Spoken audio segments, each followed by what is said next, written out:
So let's continue at alam naman po natin, so ngayon po ay month na ng mahal kita. Sabay ganun. Okay, so alam nyo kalimitan, hindi naman kalimitan, kundi talagang malimit. So pagkadating na ng February, alam na natin yung napag-uusapan. So kaya alam na alam nyo na rin siguro yung isi-share ko. Di ba? So lang po, sabi nung iba, okay, let's begin. So ito po muna yung first na question na gusto kong makita po natin. What do you do to show love to an unlovable person? Anong ginagawa po natin para ipakita natin yung pagmamahal sa mga taong minsan ang hirap talagang mahalin? Itago man sa atin sa hindi, itanggi man natin sa hindi, that is the reality. Now, before I continue, sa harapan po ng Diyos, lahat mahal tayo ng Panginoon. I hope you agree. Pero sa atin bilang tao, mayroon tayong definition ng unlovable person. Pagka ang hirap niyang mahalin, ayoko na. Sawa na ako. Di ba? May mga ganon. Dahil hindi na natin kaya. Subalit kapag ka naipapakita po natin yung pagmamahal na yun, follow-up question, do you feel this act fulfills your love for God? Medyo yung iba nag-iisip na, ano nga ba ang nangyayari? Paano nga? Diba? Anong klaseng pagmamahal mayroon tayo? Paano natin yan ini-express sa mga taong alam natin unlovable? Siguro yung mga taong lovable, ay lagi tayo nakangiti kapag ka naisip natin yung pangalan niya. Pero kapag ka unlovable, maisip mo pala yung pangalan niya, hirap ka nang umiti eh. At kapag ka nakumusta sa'yo, minsan ang sasabihin mo na lang, change the topic. May mga ganun minsan tayo na situation sa buhay. And that is the reality, mga kapatid. Hindi natin pwedeng itago yan. Dahil yun talaga yung totoo. So if there's a title that I'd like you to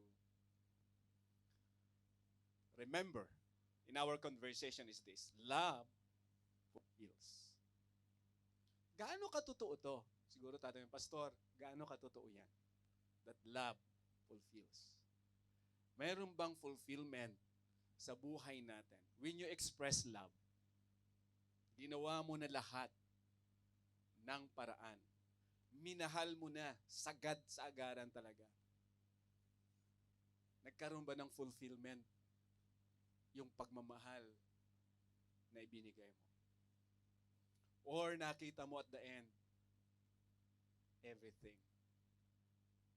is useless. Meron bang ganon?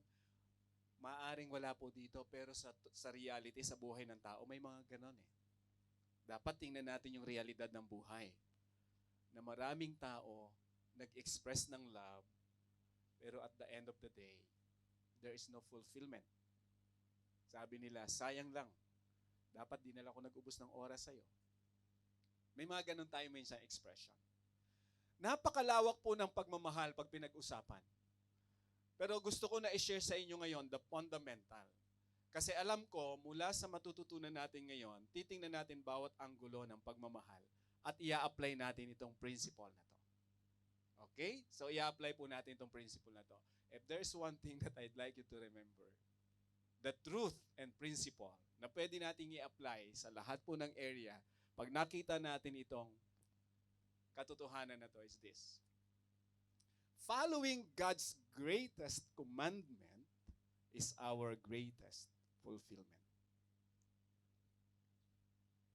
I don't know if you will agree. Following God's greatest commandment is our greatest fulfillment. So in opposite to that, pagka po tayo ay nagkaproblema sa pagsunod sa Panginoon, probably, hindi magkakaroon talaga ng ganap na katuparan anumang gusto nating gawin sa buhay. Isa na halimbawa sa pagmamahal. Now, again, sabi ko nga kanina, hindi lahat na nagbigay ng pagmamahal, maganda yung naging ganti. Kasi sa buhay na to, ganun po talaga minsan. At ang pinagmulan po ng lahat ng iyon ay ang kasalanan ng tao. So parang ang hirap, di ba? Pag tayo lumalago sa pananampalataya natin sa Panginoon, natututunan natin na wag na lang sisi.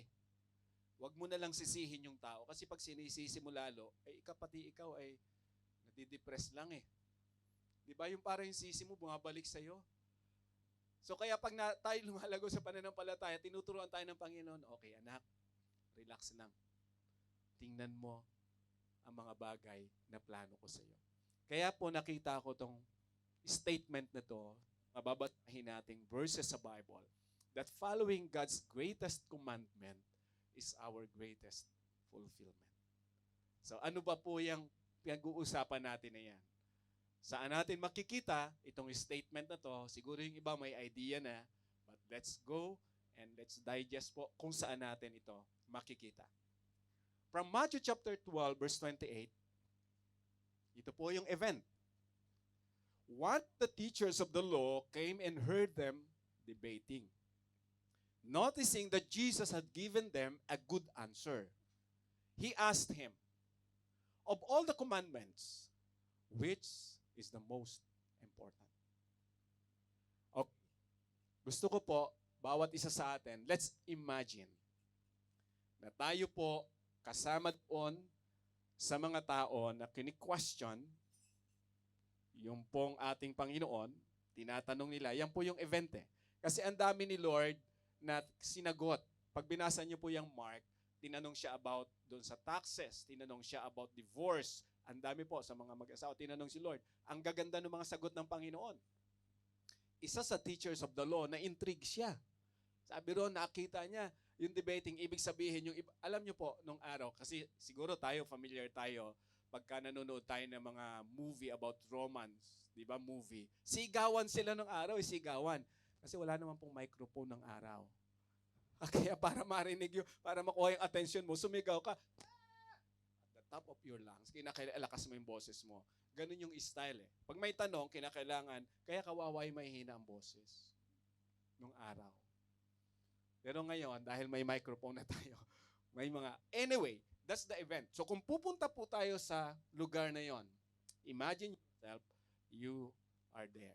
Nakikinig at may nagtanong, ano ba, Jesus, sabi niya, ano ba yung the best? Ano ba yung most important commandment? Ang tanong po na yan ay galing sa isang teachers of the law. Pag pinag-usapan po, nung araw yung teachers of the law, scholar po yan. Matalino. Ito yung mga tao na pag nagtatanong, alam naman nila yung sagot, gusto lang nilang subukin yung tinatanong. Naka-encounter na ba kayo nun? Or nagawa niyo na ba yun? Matalino kayo. Sabay ganun na. Pag nagtatanong ka at alam mo na yung sagot, just to test yung kausap mo, medyo, At minsan, meron kang gustong palabasin nun. Di ba? May mga ganun eh. Alam mo naman magtatanong ka pa. Ano bang gusto mo? Yan po yung makikita natin sa event. Kung bakit nila tinatanong si Jesus.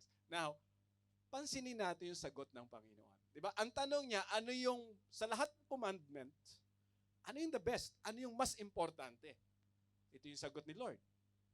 Pag pinansin natin yung sagot ng Panginoon, the most important one, answered Jesus, is this. Pansinin niyo yung sabi ni Lord. Hear, O Israel, the Lord our God, the Lord is one. Lumiyabasa ko po ito, sabi ko, galing talaga ni Lord. Ang tanong ko, parang yung tao, ang tanong ko, what is the most important commandment? Ang sagot ni Lord sa simula, Hear, O Israel, this is the most important one. Hear, O Israel, makinig kayo, bayang Israelita. Ang Diyos, ang Panginoon ay Diyos, at ang Panginoon ay iisa na Diyos. Pag napansin po natin itong katotohanan nito, bago ni Lord sabihin yung final answer niya, mayroon siyang introduction na napakahalaga na maganda rin pong makita natin. Dahil si Jesus, pag nagsalita, mayroon siyang gustong ipaunawa lagi. Na kinakailangan maintindihan ng listener. Kaya ang sabi ni Lord, Hear, O Israel. So pag tinignan natin, kung naroon tayo, at imagine na naroon tayo, kausap tayo ng Lord, makinig ka, intindihin mo itong sasabihin ko. Sinimula ng Panginoon, the Lord our God, or the Lord our God, the Lord is one. Saan po nanggaling yan? Okay, balikan natin. From Deuteronomy, sinama ko na po dyan. Let's go back to the future. Lumipad tayo papunta sa Old Testament. Kaya sabi ko kanina, seatbelt, di ba? So ngayon, puntahan natin yung Old Testament. Saan ba nanggaling yan? Si Moses ay binigyan ng Lord ng command. Ito yung sabi, "These are the commands, decrees and laws the Lord your God directed me to teach you to observe in the land that you are crossing the Jordan to possess." Okay, ito po yung event na si Moses nagbibigay ng assurance sa mga Israelites. Ito yung sinasabi ng Diyos na pag kayo nakapag-cross na, yung pong Israel ngayon, pag nayo kayo or naroon na kayo, tandaan nyo lahat ng sasabihin ko. At so na-imagine natin, kung nakikinig tayo kay Moses, sa verse 1, introduction pa lang yan ni Moses. And in verse 2, so that your children, and their children after them may fear the Lord your God, as long as you live by keeping all His decrees and commands that I give you, and so that you may enjoy long life. Pansinin yung style din ni Moses. Nagbibigay siya ng result ng obedience, hindi pa niya binibigay yung command. Na-notice niyo ba? Doon sa verse 1. Verse 1, wala pang command. Verse 2, wala pa rin command. So, kumbaga, continue. Ano ba ang dapat naming gawin? Moses, ano yung gusto mong ipaunawa? Continue. Binibigay ni Moses sa kanila yung result kapag nagawa nyo. So, sa verse 3, ito na yung sabi ni Moses, "Hear, Israel, and be careful to obey." Nag-start si Moses na kunin yung attention. That's the command, the first command. Hear. Nagsimula doon si Moses. "Be careful to obey so that it may go well with you and that you may increase greatly in a land flowing with milk and honey. Just as the Lord, the God of your ancestors, promised you." So binalikan ni Moses ngayon yung pangako ng Diyos kay Abraham. At ngayon, sinasabi ni Moses, magko-cross na ng Jordan. Tandaan niyo kung ano yung sinabi ng Diyos. Ang unang-una na pinaalala ni Moses sa kanila o kinuha yung attention is yung kanilang understanding. Hear, Israel. The same yung ginawa po ni Christ, kung mapapansin po natin. Nung may nagtatanong sa kanya, teachers of the law, ibig sabihin, alam niya po yan. Alam nung nagtanong kay Jesus, itong batas na sinabi ni Moses. Kaya sa dami po kasi, sa study, sa dami ng command ng Diyos na mababasa po natin sa Bible, some study says that almost 600 na paulit-ulit na sinasabi from Genesis sa buong Bible. Kasi na-mention din yung sa New Testament, may na-mention din na command sa Old Testament. So in total, based po sa study, more or less 600 commands. Paano mo susundin lahat yan?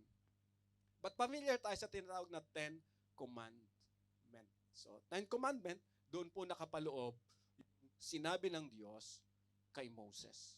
10 utos. At familiar tayo dyan. Now, balikan po natin ito, nung si Lord ay tinatanong, kinote niya yan. So, pag binasa natin yung verse 4, dyan ni Lord kinuha yung sagot niya. Hear, O Israel, the Lord our God, the Lord is one. Imagine, ang nagtatanong sa kanya, teachers of the law, may alam sa kasulatan. Marami po kasi noong time ni Jesus, tinetest si Jesus. Kaya dito natin makikita kung gaano katalino si Lord at ano yung pagtuturo na gusto niya na maintindihan din po natin. Nung pinag-aaralan ko po ito, bago niya ibigay yung command, sinabi muna ni Lord kung ano ang dapat nilang gawin. Parang ganito, bago ko ibigay sa inyo ang utos, intindihin niyo muna sino yung susundin niyo. Nakuha po natin. That's the good principle. Sa mga magulang, marami siguro kayong utos sa inyong mga anak. Bakit hindi sumusunod? Malinaw ba na kayo ang magulang? Or kayo lang yung nagpapadala ng remittances? At ang magulang nila ay yung nasa Philippines. Ano ang situation? Ano ang malinaw sa bata? Okay, sa mag-asawa. Malinaw ba na kayo ang asawa? Natatawa kayo, no? Pero gusto kong maging malinaw sa atin. Kasi pag nagbigay ka ng command, yung kinakausap mo, ano ang dating sa kanya nung command? Nakuha ba natin yung principle dito na ano ang dating sa kausap mo nung utos na sinasabi mo? Kaya minsan may salita tayo, sino ka? Para sabihan mo ako ng ganyan. Tama? Example lang. Example, ito common. Sa trabaho, halimbawa, sa trabaho ko po. Meron kaming director, manager, boss. Pag may sinabi yung mga ka-level sa trabaho, oh, gawin mo to. Ang kaisipan na, sino ka para mag-utos sa akin? Correct? Pero kapag ka ang nag-utos si direct, okay, ang bilis natin. Hindi na nagtatanong sino ka. Kasi alam na agad natin, si direct ang nag-utos eh. At normal yan sa mindset natin. Sa pagiging human being natin. Sa trabaho, halimbawa sa inyo, siguro na-experience nyo yan. Pagkasama sa trabaho at nagbigay ng command, oh, gawin mo yan. Iisipin mo agad, kala mo naman kung sino makautos to. Di ba? Meron tayo na ba't sino ka ba? So meron tayong ganung mentality. Pero naisip ba natin na yung command din is galing kay boss? Baka na-relay sa kanya na hindi mo alam. Pero iba yung reaction mo nung dumating sa iyo yung command. Kaya dito nakita ko yung style ni Lord. Bago ko ibigay yung command, naiintindihan nyo ba kung sino at kung kanino galing ang command na to? Yung gusto ni Lord na unawa na sharing style ni Moses na I believe ito yung pagtuturo ng Diyos kay Moses. Bago mo ipakilala sa kanila o bago mo ibigay sa kanila ang utos ko, ipakilala mo muna sa kanila kung sino ako. Kung kanino nang galing yung utos. Kaya pansinin natin, pagka ang utos directly, halimbawa galing kay boss, okay lang sa atin, di ba? Pag sinabi ng kasamahan natin, sabi ni ma'am, itulog natin. May dalawang isip ka paminsan eh. Kay ma'am ba talaga yan? Di ba? Pero pansinin po natin, the first principle kasi is this, ano naman ang mawawala kung gagawin mo na yun naman ay related sa trabaho? Sa tingin mo ba na uuto ka lang sa wikang Pilipino? Di ba may mga ganun dating minsan sa atin? Or, ginagawa mo yun dahil alam mo na mayroon talagang utos na galing sa taas. At kilala mo kung kanino nang galing utos na yon. At kaya ka sumusunod. Kaya nung sabihin ni Lord, yung command na to, ang sabi ng Panginoon, the most important one for Jesus is this, Hear, O Israel, the Lord our God, the Lord is one. So kung malinaw na sa inyo ngayon, kung sino ang Diyos, this is the command. Sabi ng Panginoon, kung titingnan po natin, love the Lord your God with all your heart, and with all your soul, and with all your mind, and with all your strength. Doon ni Lord binigay yung command. Kasi halimbawa, pag tinabi mo, alisin muna natin yung verse 4. Sinabi agad ni Lord, love the Lord your God with all your heart, with all your strength, or soul, mind, and strength. Ang tanong, sino yung God? Sino yung gusto mo na mahalin ko? Kaya ito po, maganda na makita natin. Maraming beses na siguro nating narinig itong statement na to. Love the Lord your God with all your heart, and with all your soul, and with all your mind, and with all your strength. Natanong ba natin kung sino yung God na pinag-uusapan dito? Kilala ba natin yung God na sinasabi dito? At halimbawa, wala tayong masyadong kilala, halimbawa. Pero naniniwala ka talagang mayroong Diyos. So malinaw sa'yo na itong pagmamahal na to ay ilalaan mo para sa Diyos. But the question again is this, paano mo siya mamahalin ng buong puso? With all your heart. Paano mo siya mamahalin ng buong kaluluwa? Paano mo siya mamahalin ng buong pag-iisip? At paano mo siya mamahalin ng buong lakas? Kasi tanong kasi, kung hindi kita masyadong kilala, paano kita paglilingkuran? Di ba? At paano ako susunod sa iyo kung hindi sa akin malinaw kung sino ka na nag-uutos. So dito makikita natin kung paano ni Lord pinauunawa sa nakikinig. Ang unang point ni Lord dito is intindihin yung mabuti. Mayroong Diyos na Panginoon at ay nag-iisang Diyos. Hindi man natin lubos na intindihan yung doctrine about God, pero because of the faith that we have in God, I believe solved tayo ron that there is God who created the heavens and the earth. At habang lumalago tayo sa pananampalataya sa Lord, yung kaalaman natin, lumalawak din. Nakikinig tayo ng Bible study, every Sunday, umattend tayo ng church. At nung marinig natin na, love the Lord your God with all your heart, ang tanong kasi lagi, ano ang magiging connection niyan sa buhay ko? Di ba? May nagsabi sa'yo na mahal kita. Maniniwala ka ba agad? Di ba? Siguro ang tanong mo, paano mo nasabi na mahal mo ako? Unang-una, kilala mo ba ako? First time lang tayo nagkita, tapos sasabihin mo agad sa akin, I love you. Wow. So forward naman. Ang bilis ng pangyayari. Pero sa mundo ngayon, ganun na talaga eh. Nagkita lang sa party, nagkatingitan, I love you, I love you too. Ayun na. Yung pagmamahal, hindi na define ng tama. Kaya po sa mundo, pag pinag-aralan natin mabuti, ngayon, Valentine's Day, so, walang masama na mag-express tayo ng pagmamahal. Diba? Hindi ko di-discuss yung saan ba nanggaling si Valentino o yung Valentine's Day. Okay, ang i-discuss ko lang sa inyo ngayon, yung pinakang essence, yung root ng pagmamahal po, ay sa Diyos nagsimula. At ginagamit ng tao, kaya lang yung ibang gumagamit, hindi ay intindihan kung ano yung pagmamahal na yan. Para magkaroon lang po tayo ng idea, dahil ang salita ng Diyos ay sulat sa Hebrew and Greek, base po sa pag-aaral, ang mga Griego, dahil ang Biblia po, itong pagkakasulat ng New Testament, Greek language po yan. Sa mga Griego po, iba-iba yung klase ng pagmamahal pag sinabi nila. Halimbawa, sa ating bilang Pilipino, pag sinabi natin sa ating mga magulang, Mommy, I love you, alam natin because He is our parent. Ang tawag ng mga Greek po doon is yung term na istorge. So mababasa natin na ang pagmamahal, pag ginamit nila sa magulang, ang alabas o nasasabi nila istorge.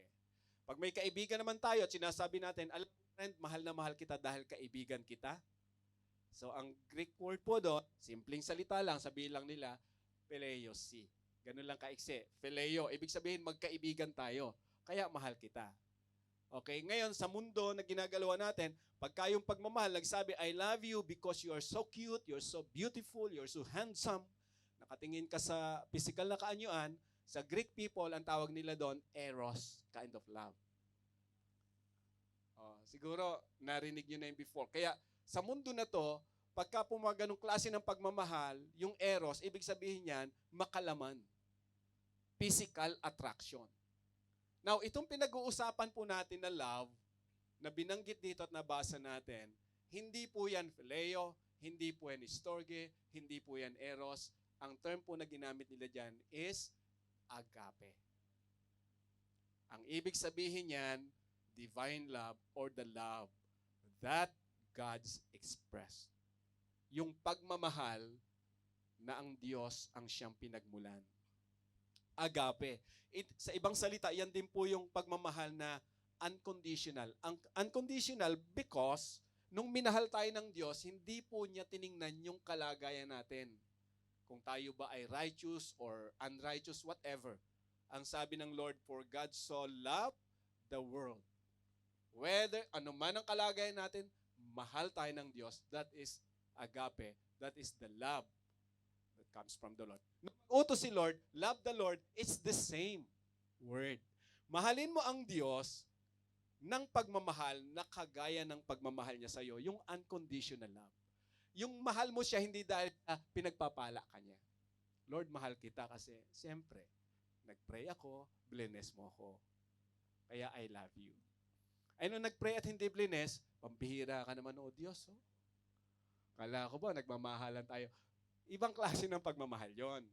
Hindi po yun Kaya nung sinabi ng Panginoon na with all your heart, with all your soul, with all your mind and strength, ang tutukoy po dyan sa simpleng pananaw is ang kabuuan ng iyong pagkatao. Ang iyong pag-iisip dapat malinaw. Mahal ko ang Diyos na lumikha sa akin. Sa puso mo, ibig sabihin, ginagawa mo kung anong pagmamahal, mayroon ka sa Diyos. Bagamat may mga struggle tayo, kaluluwa, ang ating emotion ay talaga pong nag-i-express ng love. Kaya pag may mga kanta tayo na, I love you, Lord, oh Lord, di ba? Ini-express natin emotionally. That's from our soul. Mind natin, ibig sabihin, malinaw sa atin, na process natin na mabuti, na ang minamahal ko ay ang Diyos na lumikha sa akin. So kung ang Diyos na lumikha sa akin ang minamahal ko, anong klaseng pagmamahal ang pwede kong express sa Kanya?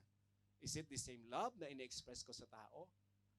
Or the love that no one, diba, can challenge probably? Dahil malinaw sa iyo na ang Diyos na lumikha ay buhay at totoo sa iyo.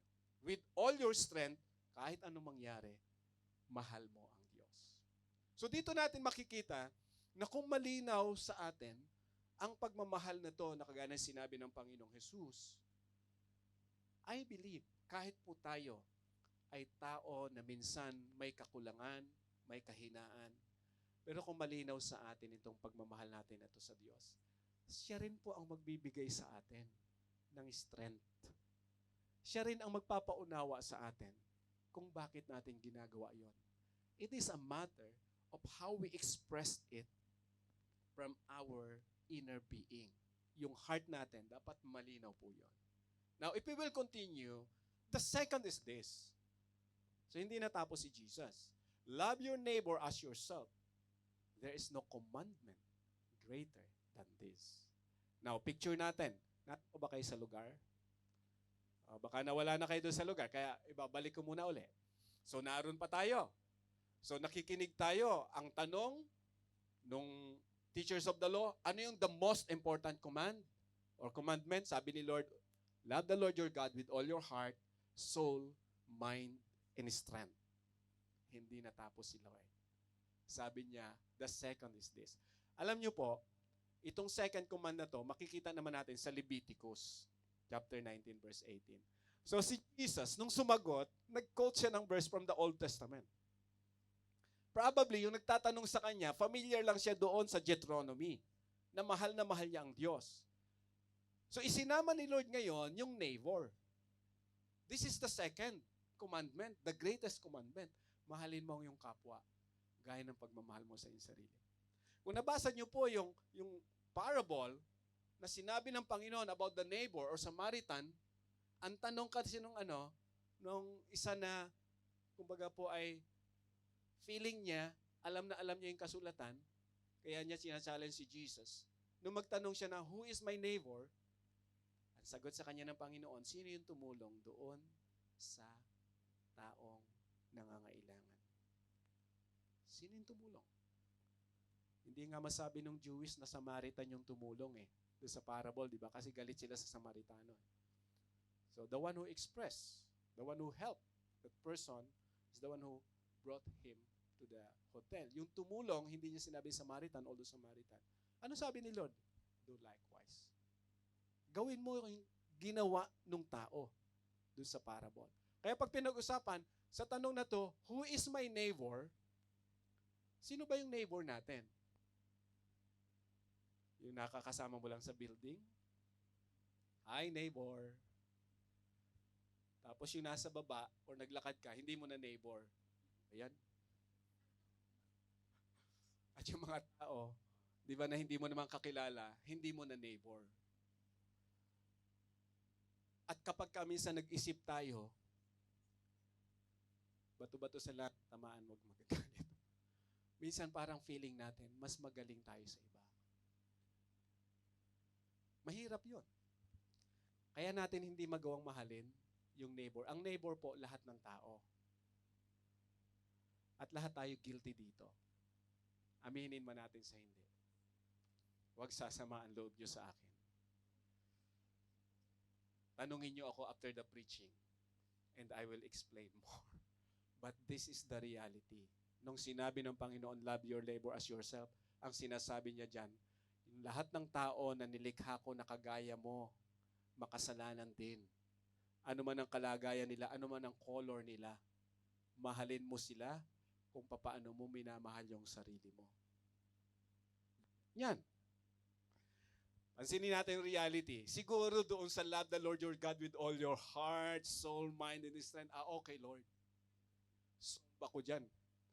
Because you are the creator, my provider, everything. But the second command, Lord, teka muna. Pag-isipan ko mabuti. Ay kung itong tao na to, sinira ang buhay ko. Mamahalin ko ba yan? Lord, baka isa na lang ang ibigay mo sa akin. Huwag na siguro yung pangalawa na yan. Kasi hindi ko magagawa yung pangalawa. Lahat po tayo may struggle dyan. Now, the question again is this. Nung magbigay si Lord ng command, sabi niya all. Nung binabasa ko to, sabi ko, Lord, talaga? All? Ay halos isa dalawang command nga lang, hirap na kami. Tapos sabi mo pa all? Lord, baka pwedeng baguhin. Baka naman pwedeng. Pwede bang i-itemize kung ano lang yung para sa akin? Yung iba sa kanila man. Huwag namang all. Minsan, di ba, pag nag-aaral tayo, pagka, di ba, dapat tinatanong natin din sarili natin, kaya ko ba to? Kaya ko ba to? Sagot ko nga, hindi ko kaya yan. Wala talaga eh. Can you imagine all that I have commanded you? Alam niyo po anong, sabi ko, Lord, bakit? Ba't mo sinabi to? Bakit ganun na lang yung pagpapaunawa na gusto mo na maintindihan namin? Nung binabalik-balikan ko po, at ito yung nakita ko, kaya si Lord nagsimula sa Hear, O Israel, the Lord our God, the Lord is one. At ibigay niya yung command, love the Lord your God with all your heart. And even si Moses, ang command niya is, all the commandments of the Lord you must follow. Nakita kong first point ni Lord doon. Unang-una, alam ni God na hindi naman talaga natin masusunod lahat eh.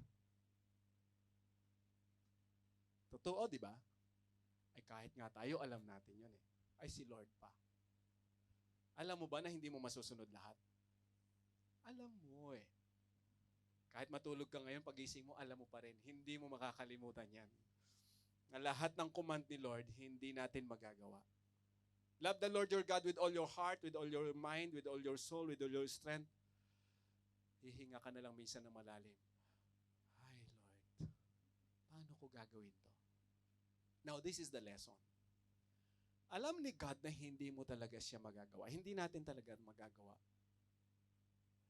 Pero sinabi ng Panginoon na all, unang-una na gusto niyang ipakita sa atin, ay gaano natin siya kakilala na nagbigay ng command. Hindi pinag-uusapan yung dami ng command. Kasi alam ni Lord, hindi talaga yung kaya. Ang pinag-uusapan dito, sino yung nagbigay ng command? Parang ganito yan eh, sa trabaho. Ang dami namang listahan ni Madam. Akala mo naman kayang gawin ng isang araw. Hindi pinag-uusapan, pag tinanggap mo yung command, hindi na pinag-uusapan doon kung gaano karami. Ang unang-una mo munang tatanungin, sino ba to nagbigay ng command na to? So pag malinaw sa atin na nagbigay talaga si Madam, of course, okay, pag-uusapan ng wisdom, may mga tao nagbibigay ng command, alam naman niya talaga eh, na hindi matatapos ng araw na yon. Hindi naman siya nagawin mo agad yan. Pero kung ang utos, finish it for the whole day. Pwede naman tayo mga tuwiran, di ba? Madam naman. If the price is right. Sabay ganun. May mga ganun pa tayo, no? Kaya naman eh. If the price is right. So may mga ganun. Pero the point is this. Alam ng Lord na hindi talaga natin kakayanin. Lahat sundin. Kaya nga siya nagkatawan tao. Pero ang challenge sa atin, kilala ba natin yung nagbigay ng command? Dahil kung kilalang-kilala natin nagbigay ng command, pag may na-violate tayo sa command, lalapit ka sa Kanya at aaminin mo, Lord, sorry. Hindi ko nagawa yung gusto mo. And God is merciful. Ngayon, kung ang binigay lang sa iyo ng Panginoon ay 5 kay ganito, 5 kay ganon, magsisisihan tayo at the end eh. O ikaw, pare-pares naman tayong 5, hindi mo nasunod. Tamo ako. Magpapagalingan tayo at the end. Yung iba 7, magrereklamo yan. Lord, ba't ako 7, siya 5 lang? Ay, lalong magkakaproblema. So, ang ginawa ni God, all. Para wala kayong, lahat, parang ganito, para lahat kayo magreklamo. All. Parang ganun yung dating, ano? Kasi talaga namang, di ba, hindi talaga natin kayang gawin yon, but God is merciful. Alam niya talaga na hindi natin kakayanin. Kasi from the very beginning, nagkasala tayo. Pero ang main point lang ni Lord, ang kilalanin natin siya, na siya makapangyarihan, na nagbigay ng command. Kung nagkasala man tayo, mapapatawad naman tayo ng Diyos. At nung dumating po sa neighbor, ganon din po yan kahirap. Baka nga mas mahirap pa eh. Mas madaling mahalin ang Diyos kaysa sa kapwa. Sabi nung iba, okay lang na mahalin ko ang Diyos, pero yung kapwa talaga ang hirap eh. Ang hirap talaga mahalin, kahit anong gawin ko. Kasi nga, ang nakikita natin is our standard. Now, let's go back or let's go to the standard of God. Kasi pag pinag-usapan sa pagmamahal, hindi naman standard natin dapat ang pag-uusapan. Kasi kung standard natin ang pag-uusapan, may kanya-kanya po tayong application standard. Kaya nga tayo nagtatalo-talo eh. Kaya tayo nag-argue. Kasi iba yung standard niya sa standard mo. So, kaya may argument. Ngayon, pagdating sa application na to, tingnan natin yung standard ni God. O, pag binasa po natin, okay, sabi sa Leviticus, na kinuna, do not seek revenge or bear a grudge against anyone among your people, but love your neighbor as yourself.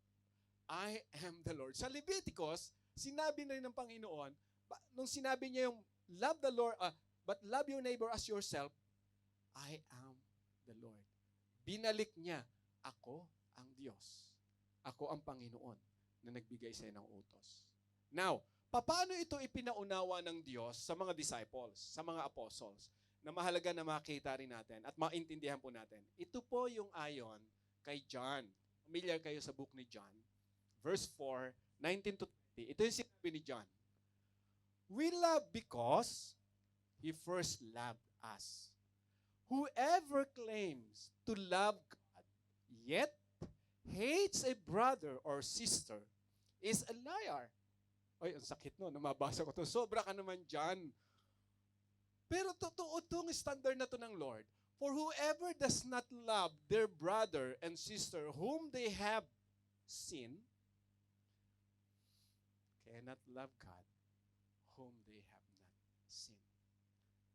Ginamitan ni Jan ng logic, hindi lang po ano. Ang logic kasi ni Jan, ay yung nakikita mo, hindi mo magawang mahalin eh. Paano mo nasasabing yung God na hindi mo nakita ay mahal na mahal mo? Ay itong tao na to, nanlilikha rin ng Diyos, kawangis mo, na sinasabi ni Lord na mahalin mo ang iyong kapwa gaya ng pagmamahal mo sa sarili mo, kung hindi mo siyang magawang mahalin, okay, logic, gamitan natin logic. Kung hindi mo siya magawang mahalin, hindi mo rin magagawang mahalin sarili mo.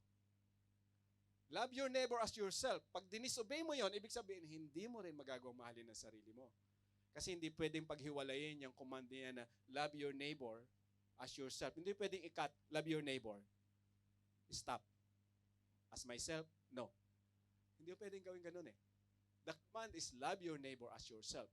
Ibig sabihin, pag hindi natin magawang mahalin ang kapwa natin, hindi rin natin magagawang mahalin yung sarili natin. Based sa standard ni God. At ang masakit, hindi approve sa Lord na sinasabi natin na I love God, pero yung kapwa mo, I hate you, friend. Paano yun? Now, this is the question. Pastor, paano naman yung love and hate relationship? Okay kami ngayon, bukas, hindi kami okay, bati, galit, bati. Alam niyo po yung love and hate relationship, yan ay nagagamit sa tinatawag na tampuhan ng magkarelasyon. So gusto kong linawin, the word hates na ginamit dito ni John ay hindi po yung hate na sinasabi natin sa love and hate relationship. Paano mo dinefine yung hate doon sa relationship? Ang term na hate kasi dyan is the opposite of love. Ibig sabihin, if you love someone and if you don't love, that's hate. Opposite. Once you said, I don't love you anymore, that is because of your hate. Yun yung context dito ni John.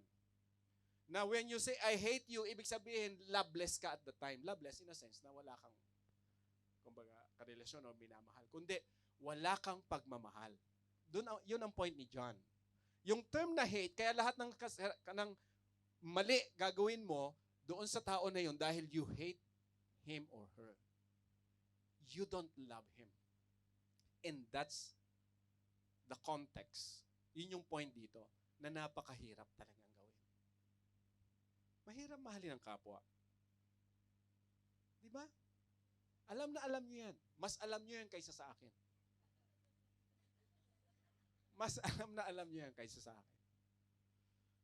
Dahil, unang-una sa sarili natin by nature, talagang matigas ang ulo natin.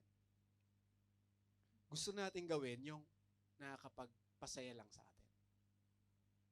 Pag inaway mo ako, bahala ka sa buhay mo, hindi mo ako mapasaya. Di ba may mga ganun tayong style? At yun yung mahirap sa atin. Now, balikan natin yung standard ni God. Sabi ko nga kanina, alam ni Lord na may mga disobedience tayong magagawa. Pero hindi ni Lord pahihintulutan na manatili tayo sa ganyan. Dahil kung kilalang-kilala natin ang Panginoon, kaya nga, babalik ko uli kayo sa sinabi ng Panginoon, hear. Ang ibig sabihin, understand it very well.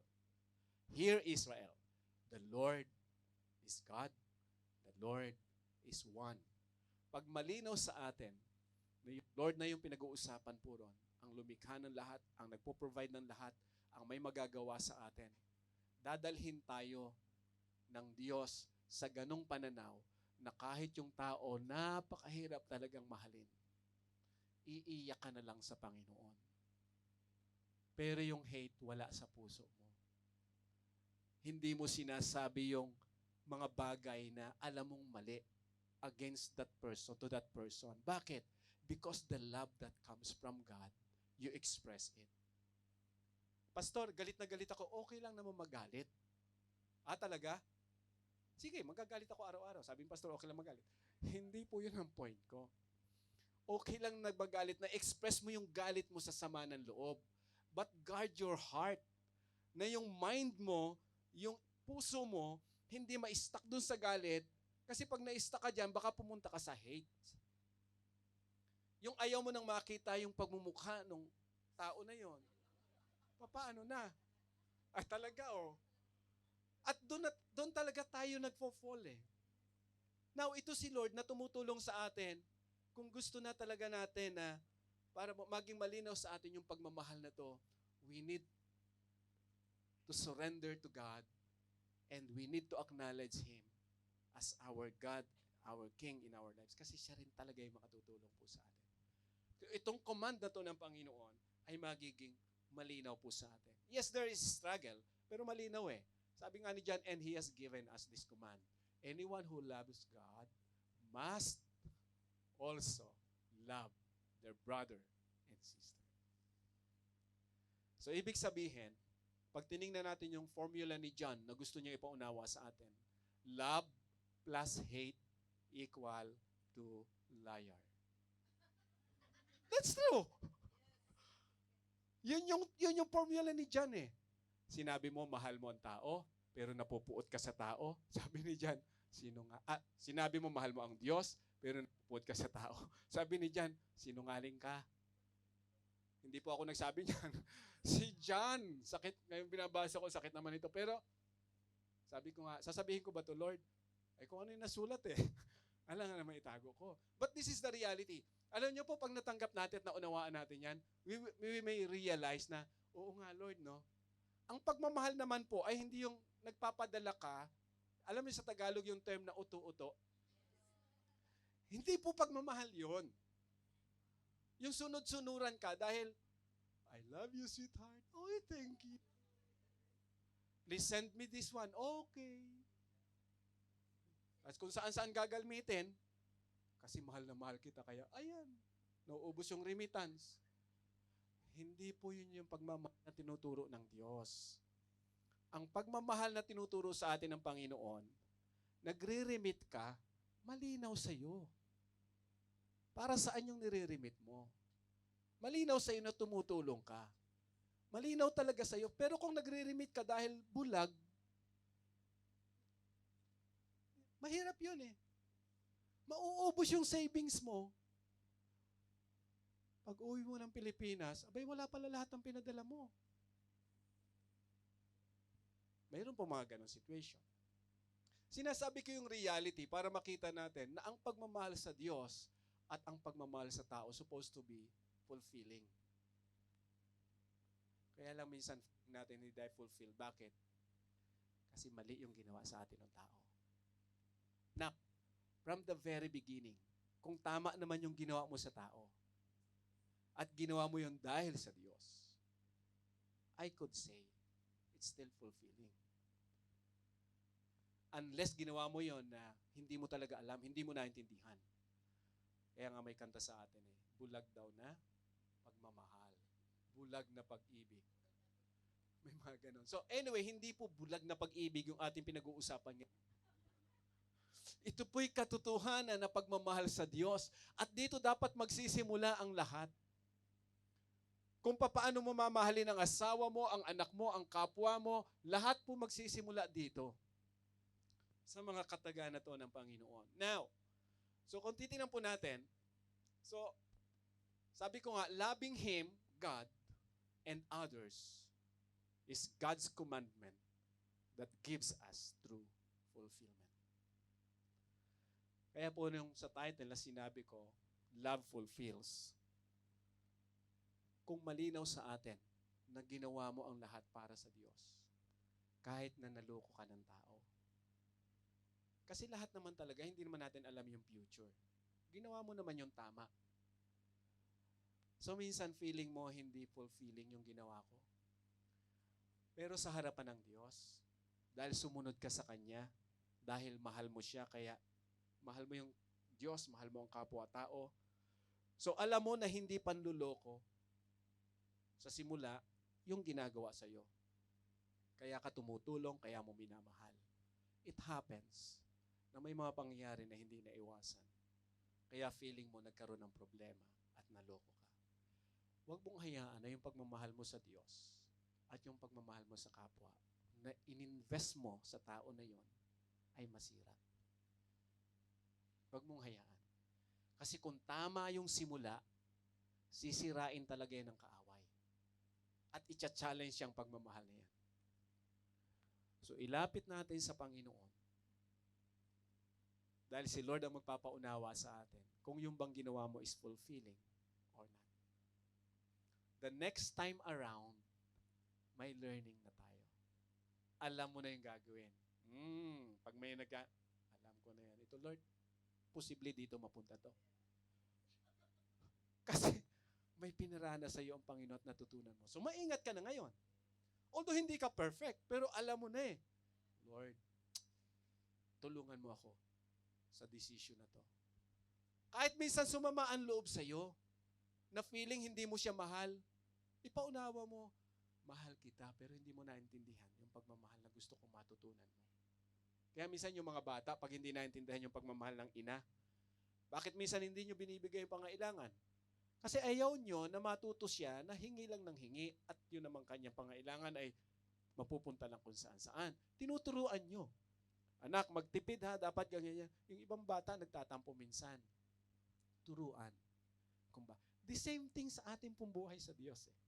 Minsan nagtatampo tayo sa Lord. Ginawa ko na lahat, Panginoon. Every Sunday, nasa church ako. Tapos pinagpe-pray ko pa siya. Na sana ganito kami. Pero, bakit ganito, Lord, ang buhay? Di ba? May mga ganun. At minsan dumarating doon sa point na, Lord, kung wala siya, walang kwenta ang buhay ko. Matindi yan. Matindi na yan, di ba? Teka. Rewind tayo, rewind. Rewind muna tayo, rewind. Kung saan tayo mapunta eh. Sabi ni Lord, "Hear, O Israel, the Lord, our God, the Lord is one." Dapat lagi mong babalikan, Lord, you are my God. Kung siya, sino man siya, kayo nang magdagdag. Kung siya, Panginoon, ay hindi nakakaintindi ng pananampalataya ko sa iyo at iiwanan niya ako dahil nananampalataya ko sa iyo, tulungan mo ako, Panginoon, na tanggapin anumang desisyon mayroon siya. Because I love you, Lord. And I love him or I love her, but I don't want to compromise with him. Kaya mag-iingat po ha, lalo na sa mga dalaga ngayon. Okay. At sa mga magdidesisyon, sa may mga asawa, mag-iingat din. Lalo na sa mga mag-asawa na, alam nyo na yung ibig ko sabihin, mag-ingat, balik lagi sa Lord dahil siya magtuturo sa atin ng tamang pagmamahal. Sa mga kaibigan, sa lahat, sa neighbor, Pastor, kahit yung nanloko sa akin, sabi ni Lord, love your neighbor, hindi naman dinugtong ni Lord, for those who, walang ganon eh. Kaya ang hirap talaga eh, no? Pero sabi ng Panginoon, period. Love your neighbor as you love yourself. Period. No condition at all. Si Lord lang po ang magpapaunawa sa atin. Okay? So, ang question ko kanina, naalala nyo ba? What do you do to show love to an unlovable person? Di ba? And the next question, sabi ko nga, do you feel this act fulfills your love for God? Let's review. Tingnan po natin mabuti. Di ba? Kumusta yung pagmamahal po natin? Kumusta na po tayo? Kumusta ang pagmamahal sa Diyos at pagmamahal sa kapwa? Ito pong katotohanan na to, I believe, ang Lord ang siyang magbibigay kalakasan sa atin. So this is my final advice, brothers and sisters. Sabi ko nga, following God's greatest commandment is our greatest fulfillment. Pag sumunod po tayo sa command ni God, masasabi ko po, higit pa po yan sa kayamanan na matatagpuan natin sa mundo na to. Because loving God and loving others from the very lips of Jesus is the greatest commandment. Wala na pong klase ng batas o kautusan na lalampas dyan. Lahat ng gagawin po natin sa mundo na to dapat base sa pagmamahal sa Diyos at sa kapwa. All. Lahat po, babalikan natin lagi kung ano ang sinabi ng Panginoon. Pag pinag-usapan ay pagmamahal at pagsunod sa Panginoon. My final advice, understand first who God is in your life and love God and others for the sake of God whom you love. Dapat po doon nakabase. Bago mo mahalin ang kapwa mo, tanungin mo muna ang sarili mo, kanino nanggaling yung utos? If sa God, praise God, dahil sasamahan ka ni God. Pero kung galing lang sa kaibigan, sige na, day. Okay yan. Okay yan, day. Dong. Ay kung sa kaibigan nang galing, tapos na budol-budol ka at the end, paano na? Diba? E di ang sisisihin mo ngayon, yung kaibigan mo. Kaya yung iba, nasisira ang pagiging magkaibigan. Okay lang na mayroong ereto. Wala namang mali doon eh. Kung mayroon talaga na, o sabihin, mahalin mo siya, ganyan-ganyan. Okay lang na maraming kaibigan. Pero lagi mong balikan, Lord, ito ba yung nararapat? Para at the end of the day, hindi mo sisihin kung sino man ang nag-utos sa'yo na magmahal. Baka nga ma-correct mo pa kung mali yung pinagawa sa'yo. Dahil malinaw sa'yo kung sino si God.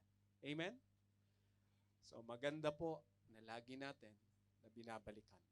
Ano ba ang nais ng Diyos na pagmamahal na meron tayo? Tumayo po tayong lahat at Pasalamatan natin ang Panginoon sa kanyang kabutihan. Katapatan niya sa ating buhay. Ang pagmamahal po ay nagmula sa Diyos. At kaya niya tayong turuan ng klase ng pagmamahal. Let us pray. Lord, salamat dahil sa kabila po ng aming kakulangan, kahinaan. Sa kabila po, Lord, na nahirapan po talaga kami at hanggang ngayon nahihirapan na intindihin kung ano pong klase ng pagmamahal ang dapat namin gawin. Una sa iyo at sa aming kapwa. Yun po yung katotohanan, Lord, hindi madali. Subalit kung hindi namin ito bibigyan ng pansin, kung hindi namin tatanggapin ang command na to, kung dadalhin namin ang aming kaisipan sa ibang command na magpapasaya lang sa amin. Malinaw po sa mga salita na patuloy at patuloy kami na mapapahamak kung hindi kami lalapit sa iyo at susunod sa bagay na nais mo para sa amin. Malinaw din, Panginoon, ang kagandahan po na pag nagbigay kayo ng command, alam na alam niyo, Lord, kung kaya namin ito o hindi. At kung may pagkakataon na kami po ay nanghihina, hindi ka namin masunod. Lord, ikaw po yung Diyos na kailanman hindi mo sinisi ang taong lumalapit sa iyo. Bagkos pinapatawad mo dahil alam niyo, Panginoon, na mahina kami. At kung makikita namin, Lord, sa iyong harapan ang kahinaan na yon, doon mo kami tutulungan upang yung mga bagay na hindi namin kayang intindihin, maintindihan po namin. Yung bagay na hirap kami, magagawa namin dahil sa iyo. At kung hindi po talaga namin kayang gawin, tinuturuan nyo kami na umiwas sa pagkakamali. Pinagkakatiwala namin sa iyo ang bagay na yon. Kaya, Panginoon, patuloy kong dalangin, Lord. Lalo na, Panginoon, na marahil ilan o lahat po kami ay hindi namin lubos pa na naintindihan ang klase ng pagmamahal na mayroon ka sa amin. At kung papaano namin, Lord, mamahalin ikaw at ang aming kapwa. Lord, ang aking dalangin, patuloy niyo po kami, Ama, na kausapin, bigyan ng kaalaman, karunungan, na hindi nanggagaling sa amin o sa kanino man, kundi sa iyo. Buksan niyo po ang aming isip, ang aming puso, kung paano niyo sinabi na that we should love you with all our hearts, soul, mind, and strength. Lord, we open our hearts to you and we ask, Lord, that you may enlighten us. Give us understanding, our minds, Lord. Give us strength, Lord, to love you. Give us the right emotions on how we will express the love that comes from you. Panginoon, maraming salamat. Dahil sa iyo may katiyakan kami. Kung kikilalanin ka namin bilang aming Diyos, aming Panginoon, kagaya po ng sinabi nyo, Lord, walang imposible para hindi po namin magawa na mahalin ka ayon sa nais mo at ang aming kapwa. Na kahit po mali ang ginawa sa amin, hindi namin pwedeng gantihan ng mali dahil mahal namin sila. At ayaw din namin, Panginoon, na suwayin ang bagay na nais mo sa aming buhay. Tulungan niyo po kami na magmahal ayon sa standard na gusto mo, hindi sa kagustuhan namin. Bigyan niyo kami, O Lord, ng klase ng pagmamahal na yon. Kaya salamat po, sa iyo ko pinagkakatiwala ang lahat. Hindi lamang kami na narito, maging mga mahal po namin sa buhay. At alam ko, Panginoon, na lalabas kami sa lugar na tumamaya. Dala-dala ang katotohanan, ang pagmamahal na natutunan namin sa iyo. And we will, Lord, offer our lives to you, and we will do our best with the strength that comes from you to love you and to love our neighbor as we love ourselves. Salamat, Lord. Kalakasan na aking dalangin sa bawat isa. Patuloy na pag-iingat, gabay, at sa lahat po namin plano, pangunguna at kaalaman na nagmumula sa iyong aking dalangin. We thank you and we honor you. And this is our prayer in Jesus' name. Amen and amen. So God bless you po mga kapatid. Amen.